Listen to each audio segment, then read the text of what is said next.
ஸ்ரீமத் வால்மீகி ராமாயணம் ஆரண்ய காண்டம் chapter 21. ராட்சச குலத்தை நாசம் பண்றதுக்காக வந்த சூர்பனகை வாடின முகத்தோடு தரையில கடந்து புரள்றத பார்த்துட்டு கரண் கோபத்தோட, யமனை போன்ற மகா வீரர்களை நீ கேட்டபடிதானே நான் அனுப்பிச்சேன், இப்ப மறுபடியும் எதுக்கு அழற? அவள்லாம் என்கிட்ட பக்தி வச்சவா, ரொம்ப பிரீத்தி இருக்கிறவா, என்னுடைய ஹிதத்தையே தேடுறவா, என் கட்டளையை மீறவே மாட்டா, மத்தவாளை கொள்வாளே தவிர அவர்களை யாருமே கொல்ல முடியாது. இப்படி இருக்கும்போது நாதா அப்படின்னு கதறிண்டு பூமியில கிடந்து அடிபட்ட சர்பத்தை போல எதுக்காக இப்படி புரண்டு இருக்க? உன்னை காப்பாத்துறதுக்கு நான் இருக்கும்போது திக்கற்றவளை போல நீ என்னத்துக்காக இப்படி அழற?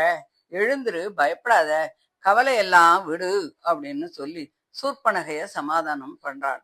சூர்பனகை கண்ணீரை தொடச்சுண்டு, என் மூக்கும் காதும் அறுபட்டு ரத்தம் பெருக இங்க நான் ஓடி வந்தேன். நீ என்ன தேத்தி சந்தோஷப்படுத்துவதற்கு ராமலட்சுமணர்களை கொன்று வரும்படி மகா சூரர்களான ராட்சசர்களை எல்லாம் அனுப்பிச்ச. ராமனோ தன்னுடைய கூர்மையான பானங்களால அவளை யமலோகத்துக்கு அனுப்பிட்டான். அவள்லாம் பிணமா கீழே விழத்தையும் ராமனுடைய அற்புதமான வீரியத்தையும் பார்த்து நான் அப்படியே நடுநடுங்கி போயிட்டேன். எனக்கு பயமும் துக்கமும் தாங்க முடியல. எங்க திரும்பினாலும் ராமனாவே தெரியறது. அதனால இப்ப உங்ககிட்ட நான் ஓடி வந்தேன். துக்கம் என்ற முதலைகள் நிறைந்து பயமென்ற அலைகள் மோதும் சோக சமுத்திரத்துல மூழ்கி தத்தளிச்சிருந்திருக்கிற என்ன ஏன் இன்னும் காப்பாத்தாம இருக்க? நீ அனுப்பிய மகா வீரர்கள் ராமனுடைய பானங்களுக்கு இரையாயிட்டா.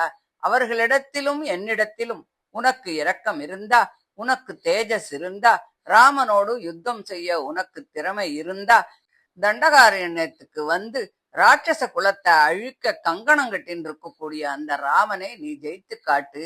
இல்லாட்டா உன் எதிரில நான் பிராணனையே விட்டுடுவேன். இவ்வளவு சொல்லியும் உனக்கு ரோஷம் இல்லாதத பார்த்தா நீயும் உன் சைன்யங்களும் யுத்தத்துல ராமனுக்கு எதிரில் நிற்க முடியாது அப்படின்னு எனக்கு தோணுறது. மகா சூரன் என்று உன்னை நீ நினைச்சுட்டு இருக்க. நீயும் ஒரு சூரனா? எப்படியோ சூரன்கிற பேரை மட்டும் சம்பாதிச்சுட்ட. 2 மனுஷிய பூச்சிகளை தேய்க்க சக்தி இல்லாத நீ ஒரு பெரிய வீரனா? ராட்சச குலத்தை கெடுக்க வந்த நீச்சன் நீ. உனக்கு ரோஷம் இருந்தா, ராமனை எதிர்க்க உனக்கு திறமை இருந்தா, உன் ராஜ்யத்துல அட்டகாசம் பண்ற சத்ருவை ஜெயித்து காட்டு. இல்லாட்டா நீயும் உன் பந்துக்களும் இந்த தண்டகாரண்யத்தை விட்டுட்டு எங்கேயாவது ஓடி போயிடுங்கோ. கையாலாகாத பறதைகளுக்கு சுத்த வீரர்கள்லாம் இருக்கிற இடத்துல என்ன வேலை இருக்கு?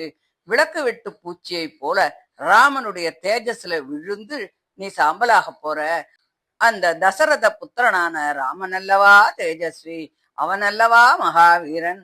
என்னை அலங்கோலம் செய்த லக்ஷ்மணனை போன்ற சூரனும் உண்டோ அப்படின்னு சொல்லி சொல்லி சொல்லி பயத்துல அடிச்சுண்டு துக்கத்தால சூர்பனக வாய் விட்டு அலறினா அப்படின்னு சொல்லி இந்த 21வது அத்தியாயத்தை முடிக்கிறார்.